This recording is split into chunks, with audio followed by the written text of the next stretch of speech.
Bien, qué mejor vídeo que este de las folclóricas, queridos amigos, para enseñaros el calendario de oro Hondo. Fijaos, edición dorá, celebrando esta década de curro incansable. Y lo digo a ciencia cierta porque tengo la suerte de que Juanito, Juan, como le llamo yo, es también amigo mío. Nos conocimos a raíz de que mi vídeo de Showgirls le inspiró muchísimo y metió la mención de mi canal en su libro Música de gasolinera, que le pone un mimo y un cariño a todo lo que hace en torno a la cultura pop. Tenéis todo tipo de artículos en su web, tenéis postalitas, pósters, ropita, accesorios. Y es que Juan ha creado de la nada su propia profesión, su propia ocupación con un nicho muy concreto a nivel de diseño. De verdad me fascina la capacidad que tiene este hombre para crear cosas con sello propio.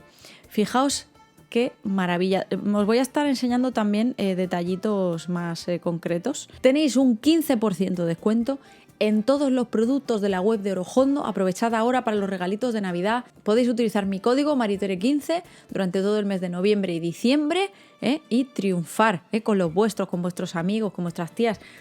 Vamos a leer random alguna fecha por aquí en el calendario porque obviamente todavía no ha empezado enero. 19 de julio, María Isabel anuncia su retirada de la música en 2021 y en el 89 el Dioni roba un furgón. Fechas como estas de las que tenemos que tener constancia. Inauguramos el vídeo de hoy. Hablemos de las folclóricas, de esas mujeres que han inspirado la historia de nuestro país.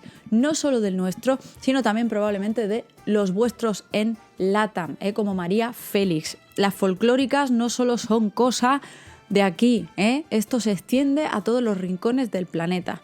Si se os ocurren divas que os hayan inspirado, que os hayan quitado el sueño por ese arte, por ese poderío, ese nervio, ese carisma, ese talento, por favor, decidnos en los comentarios y quedaos a ver este vídeo con la Maritere, que se viene chicha de la buena. Las folclóricas están unidas irremediablemente a la copla, queridos y queridas, y estos son poemas de 4 versos de arte menor.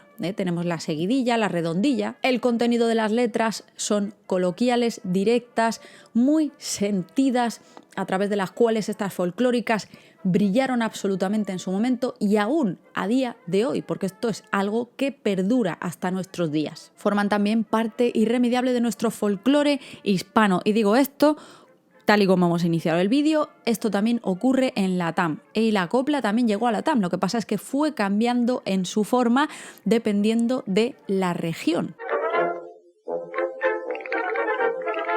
Puesto que la copla posee un contenido popular, coloquial, hace que sea algo extremadamente cercano al pueblo, que se haya democratizado, en cierto modo, esta forma de literatura que es la poesía. ¿Dónde está el origen primigenio de esto? Nos tenemos que ir a Marcial, nuestro amigo Marcial, que ya hemos hablado de él en un vídeo previo, y aquí aprovecho y os digo que os tenéis que pasar por la cajita para visitar nuestro análisis de si la copla es fascista o no, y el análisis de las divas, que os va a servir para complementar este vídeo de hoy. Este poeta romano, en sus 12 libros de epigramas, ensalza lo cotidiano en pequeños poemas con mensajes efectivos, en pocas palabras. A él y a Ovidio debemos muchos de los tópicos que se recuperan en el siglo de oro español, contexto del que vamos a hablar en cuanto al origen de la copla española. Y si nos fijamos, por ejemplo, en la figura de la mujer, a través de la cual se reproducen estas coplas con todo ese poderío en forma de folclóricas, que es el tema del vídeo de hoy. Su origen primigenio está en las Puelae Gaditaneae. El historiador Estrabón habló de estas doncellas provenientes de Cádiz, decía que eran acompañantes de tripulación del navegante Eudoxo de Cícico, y eran unas muchachas músicas en el siglo II a.C., cuyos bailes, su forma de tocar los instrumentos era muy característica y eran adoradas por todos. Llamaban mucho la atención por sus vestimentas, por su forma de interpretar. Y fijaos que aquí también vemos un atisbo, lo que vendría después dentro de estas folclóricas, de estas tonadilleras. Tocaban las castañuelas, las llamadas crusmata baética. ¿Cómo os quedáis? Juvenal también se refiere a ellas y destaca algo curiosísimo, que no podemos negar como semilla original de las folclóricas, y es que en sus actuaciones descendían hasta tocar el suelo como clímax, como acento en sus actuaciones. Qué curioso, ¿verdad? Si te gusta lo que estás viendo, no te cuesta nada suscribirte aquí al canal de la Maritere para no perderte absolutamente nada. Así que no tienes más que ir al botoncito de suscribir y activar la campanita para que así puedas enterarte de todas las entregas que traemos 2 veces por semana a las 9:30 de la noche aquí en Doctor Underground. Seguimos con el vídeo. ¿Y dónde está el origen exacto de la copla como tal? Mucho debemos a nuestros amigos griegos y su tragedia, que es una forma de teatro dramática que iba acompañada de música. Poco se pudo mantener hasta el siglo XVII, cuando lo recuperan los compositores italianos. Necesitaban saber cómo sonaría la música acompañando todas estas obras teatrales. En las obras de teatro se empiezan a meter estos números breves con música. En España se llamó entremés y poco a poco se independizaron conformando un género en sí mismo. Y aquí entra en juego, amigos y amigas, la tonadilla escénica que acabamos de descubrir exactamente. Aquí tenemos ese origen de por qué a las folclóricas las llamamos tonadilleras. En el siglo XVIII, tanto en España como en el sur de Italia, llegan los Borbones al trono. ¿Qué ocurre aquí? Pues que hay una retroalimentación entre los países que hace que adoptemos muchísimos rasgos del teatro italiano, con lo cual estas pequeñas obras breves acompañadas de música llegaron con muchísima fuerza a nuestro país. Por su carácter tan directo y tan auténtico, se hermana con el flamenco en los cafés cantantes que acogieron estos números de forma independiente. Pensemos que en el siglo XIX el único sitio en el que el pueblo podía divertirse, gente pues de un poder adquisitivo menor, a lo mejor no se podían permitir ir a la ópera, actos ligeros que muchas veces entrañaban mucho drama también, dentro de lo cual tiene lugar el flamenco. Los tablaos, muchos de ellos, fueron una evolución lógica del café cantante y ven su época dorada en la década de los 60 en España. ¿Por qué? Porque es el momento en el que se capitaliza el flamenco, lo pongo entre comillas porque aquí hay muchos matices que ya explicaré en un vídeo concreto y especializado sobre la capitalización del flamenco, pero aquí es cuando los cantaores y cantaoras pueden vivir del cante y no solo relegarse a cantar en la finca del señorito a cambio de 4 migajas. Podían ya irse a los tablaos de Madrid como Torres Bermejas y ganarse la vida y el parné. Destacaron muchos como el Café de Chinitas en Madrid o el Novedades de Sevilla. Personajes como Raquel Meyer, la Chelito, la Goya, la Argentinita fueron figuras cumbre de este nacimiento de la folclórica como la conocemos hoy en día, es decir, una mujer empoderada, con unas galas increíbles, con un arte que les rebosaba por cada poro de su piel. Sabían cantar, sabían interpretar y eran mujeres con muchísima personalidad. La Goya en 1911, que hace debut en el Trianon Palace de Madrid. Es un punto de inflexión también. Salía con un traje distinto en cada número. Ahí tenéis, ¿no? Este origen. A ver, que si empezamos a remontarnos de grandes estrellas que en su momento, claro, podemos hablar de la primadonna en Italia, pero vamos a centrarnos a lo que vamos, folclóricas como tal y su origen primigenio más reciente. Cabe destacar la figura de Federico García Lorca, que además formaba parte de este mundo del teatro y cuyas obras, cuyos poemas también, muchos de ellos pues se les pusieron música, melodía y se interpretaban. Federico García Lorca tiene obras cumbre como El romancero gitano, entre muchas otras. Los cafés cantantes en los años 20 pues eran un centro de ebullición artística. Ahí se reunían todo tipo de intelectuales, amantes del arte, gente que pasaba por allí y se quedó, en fin, un ambiente casi revolucionario. Era gente, bueno, pues que iba más allá, que no solamente estaba relegado pues a ir a misa todos los días y Padre nuestro que estás en el cielo, para que nos hagamos una idea. ¿Qué ocurre en los años 30? Pues que en España se produce una terrible guerra civil. Bueno, de esto ya sabréis, incluso si no sois de España, más o menos os hacéis una idea. Aquí hay un drama en este país absoluto.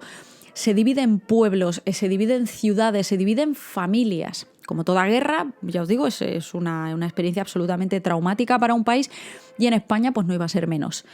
Hay películas que tratan este tema de forma excelente, como La lengua de las mariposas, que os animo muchísimo a ver. Además sale Fernando Fernán Gómez. ya incluso si está callado también merece la pena verle. Francisco Franco toma los símbolos que se supone caracterizan a esta España, ¿no? A nuestro país, símbolos que refuerzan ese sentimiento patriótico, y esto incluye las costumbres, las tradiciones, la música, bueno, pues bien los toros, la copla, y claro, había letras de copla que, más allá de ser en un tono coloquial, en un tono desenfadado, hablando de temas cotidianos, o de amor o de desamor, pues hablaban de temas patrióticos. Por eso se relaciona tan fuertemente la copla con el fascismo. Pero ¿nació la copla junto al fascismo? No, en absoluto. Estas temáticas de consecuencias de una guerra, la hambruna, la terrible situación de todas estas familias de pobreza, sueños destrozados, están muy presentes en esta edad de oro de la copla española, destacando compositores como Quintero, León y Quiroga. Pero debemos destacar que muchos artistas también pusieron su arte en la composición de obras cumbre.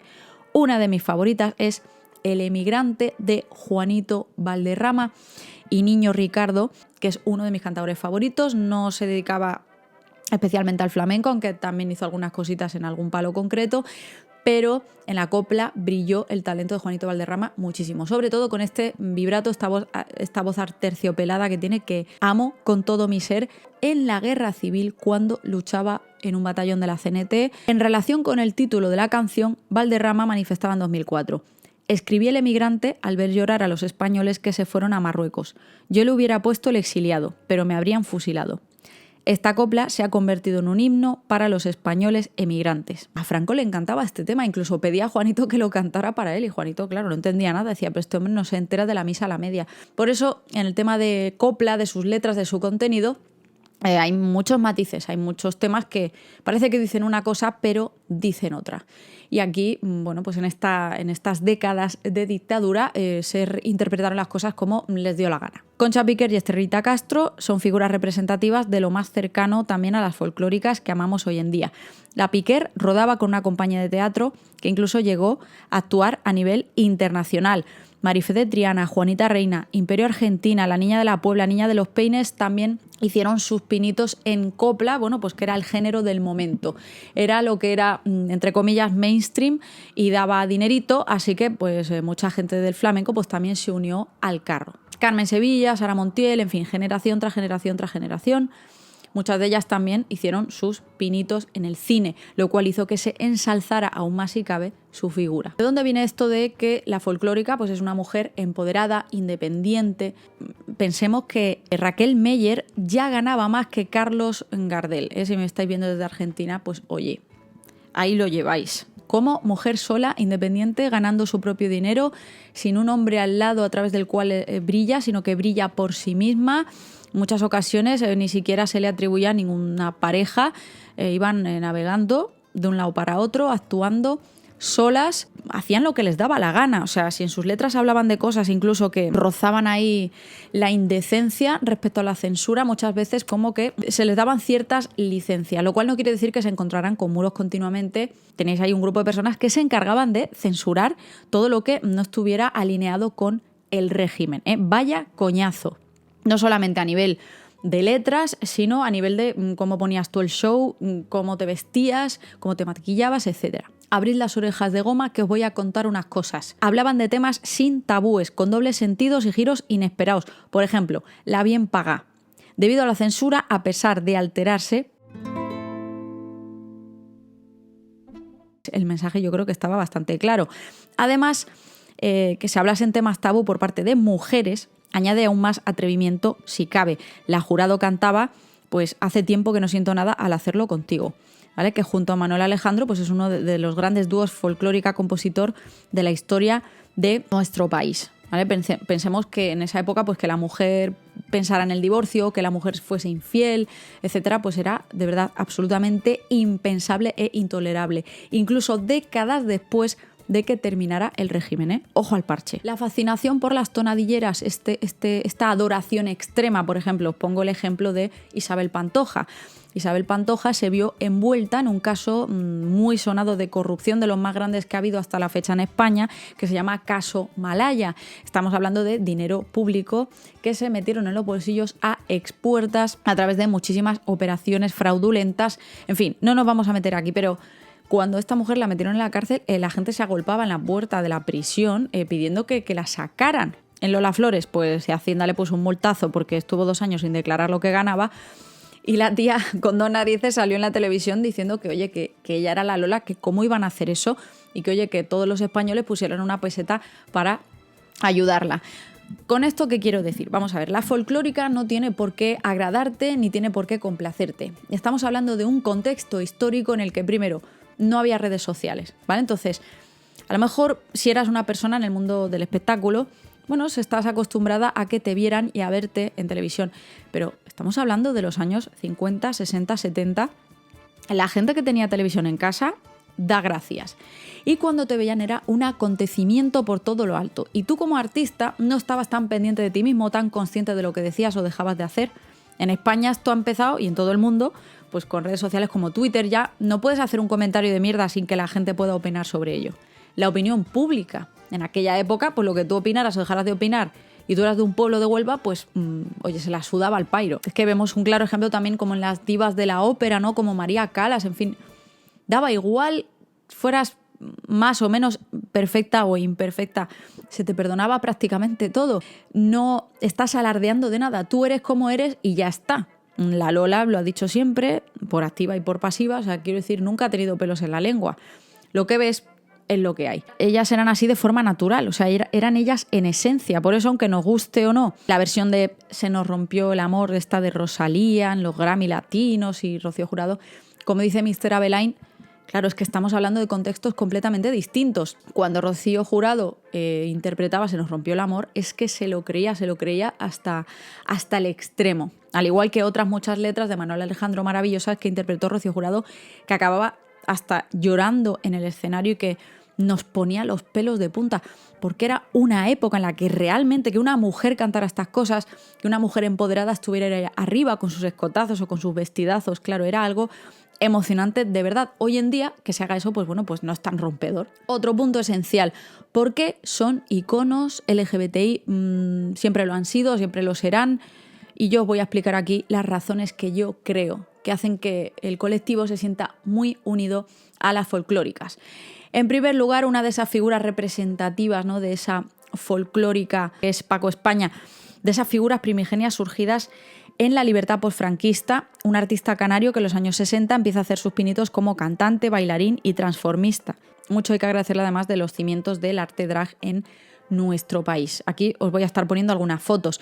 Entre sus populares números estaban aquellos imitando a Lola Flores con bata de cola, y entre sus frases más célebres destacan: es un espectáculo raro, sí, pero moderno. Aquí hay de todo. Machos, machirulas, mariquitas y últimamente hasta alcaldesas. Damas, caballeros, mariquitas simpatizantes. De esta manera iniciaba muchos de sus shows. No somos machos, pero somos muchas. A finales de los 70 llegaba a cobrar casi $500,000 de pesetas por cada actuación. Ahí es nada, ¿eh? Y las folclóricas además han demostrado abiertamente y en televisión, independientemente de la época de la que estemos hablando, su apoyo al colectivo. Podemos hablar de miles de anécdotas, de momentos, pero aquí vamos a hacer una pequeña compilación de estos más sonados, más conocidos. En primer lugar, Amalia Molina en los años 30, en su tema La Diputada. Cantaba así: llegó la hora del feminismo y como siempre fui avispada y en todas partes me llevo algo. Me llevé el acta de diputada. Viva el divorcio, vivan mis manos que aún no han cosido ni un calcetín. Años 30, ¿eh? Ojo al parche. Seguimos. Miguel de Molina, cuando cantaba y le llamaban mariquita, él decía: mariquita no, maricón. Lola Flores, en su programa Ay Lolita Lola, junto a su hija Lolita, invitó a mujeres trans a hacer una mesa redonda a debatir y tratar el tema de la transexualidad, del transformismo, del travestismo, ¿no? En aras de diferenciar estos términos, en qué consistía cada cosa, por qué habían pasado estas mujeres. Pues estar pensando que la forma de decirlo o hacerlo no era lo más adecuado. Pero es que estamos hablando de otra época. Chicos y chicas, hay muchos términos que utilizamos hoy en día que en ese momento ni se conocían. Así que ellas, desde su absoluta tolerancia, lo decían, si decían mariquita, pues hay que entender el contexto. Que me llevaran al teatro de mis éxitos, al Teatro Calderón de Madrid. Me pusieran allí en el vestíbulo bastante tiempo para que pasaran los mariquitas, que me quieren mucho, y toda la gente que me quieren mucho y que son muy admiradores de mi arte, ¿no? Hablemos de Rocío Jurado en 2003 en Lo Más Plus, ¿vale? Que este es uno de mis acontecimientos favoritos, aparte que ella en el programa está radiante. Y aquí en este programa dice textualmente: para mí son personas, amigos míos, que tienen muchísimos valores, que tienen una sensibilidad tremenda y que los quiero muchísimo. Lo mismo da que esté en donde esté. Yo soy pro gay. La estética de la folclórica significaba dominar muchísimos ámbitos: el baile, el cante, la interpretación, a la hora de las entrevistas ser carismática, magnética, ensalzando de esta manera, por supuesto, los símbolos de la cultura y tradición andaluzas, como puede ser unos pendientes de coral, como puede ser pues un traje tradicional, como es el traje de flamenca, barra traje de gitana, como lo denominéis, de sevillana. Tenéis un análisis de la historia de este traje, tal, así que no lo vamos a meter en este vídeo, que si no se nos hace eterno. Así que cajita de information también, que era la prenda por excelencia que llevaban las folclóricas a la hora de actuar. Y este traje, en cuanto que las folclóricas hacían sus shows, pues se les daban muchísimos giros estilísticos, se tomaban licencias creativas a la hora de modificar y alterar estos trajes. Ya no se seguía, digamos, esa línea tradicional del traje de gitana, tal, sino que se les daba una vuelta. Puede que haya esto contribuido a cómo ha ido cambiando el traje de flamenca a lo largo de los años, por supuesto que sí. El cine también tomó un papel determinante en la estética de estas folclóricas porque se buscaron maneras y formas de hacerlas brillar más que nunca, con peinados, accesorios, indumentarias con las que estuvieran absolutamente radiantes, y esto hizo que se encumbrara aún más, si cabe, su figura. Con el maquillaje, con el cabello impecable, siempre on point, e incluso en los decorados que las rodeaban eran una especie de interpretación de lo que sería un café cantante. En muchas de estas películas los platos se decoraban como un café cantante, bien con mantones de Manila por ahí decorando. Dentro del baile flamenco hay números especializados y específicos con mantón, números especializados y específicos con bata de cola, o sea, es todo un arte el manejo de estas cosas. Bueno, pues también se utilizaban a modo decorativo. Los lunares, estas sillas que ya hablamos de ellas en un tour que os hice por Sevilla, que no sé si os suena, las sillas de Enea, estas que están decoradas así, que también se ven en la feria muchísimo. Claro, pues esta decoración muy enfocada al café cantante, que incluía pues tema taurino. La mayoría de estas folclóricas eran muy taurinas también. Esto es algo, bueno, pues que tenemos que aceptar porque era la época en la que estábamos, y el momento de ir a la corrida de toros pues también era como todo un acontecimiento en ese momento. Ellas pues también había como una especie de alfombra roja, no es que la hubiera, pero iban con su outfit impresionante, se ponían ahí en las gradas y entonces les hacían fotos para el hola, en fin. Pensemos en que esto era un todo. Y dentro de la estética tenemos que incluir sí o sí el destape. La Jurado yo diría que es una figura clave en esto. Parece que solo hablo de la Jurado, pero para mí también es como este personal homenaje que le hago, y porque a mi padre le fascina y he escuchado a la Jurado desde pequeña en casa. Es de esas mujeres más atrevidas que más han desafiado a la censura que existen. A ella le daba igual que fuese más o menos decente, entre comillas, a ojos de la gente. Ya os digo, incluso post-régimen eran muy pesados con esto. En muchas ocasiones, en televisión española, sudaban la gota gorda para que hiciera sus números, porque es que a saber con lo que iba a aparecer. No tenía ningún problema en abrazar su sensualidad, su feminidad, y todos estos trajes majestuosos que mostraba con escotes de infarto, enseñando los hombros, el escote. Pensemos ya que el simple hecho de enseñar hombros, escote y tal era algo atrevidísimo. ¿Qué me decís, chicos y chicas? A ver, tenéis muchos deberes, muchas Biblias que escribir abajo. Si os gusta este contenido, podéis apoyarlo a través de Patreon, PayPal para propinas, y nos vemos muy pronto en la próxima entrega.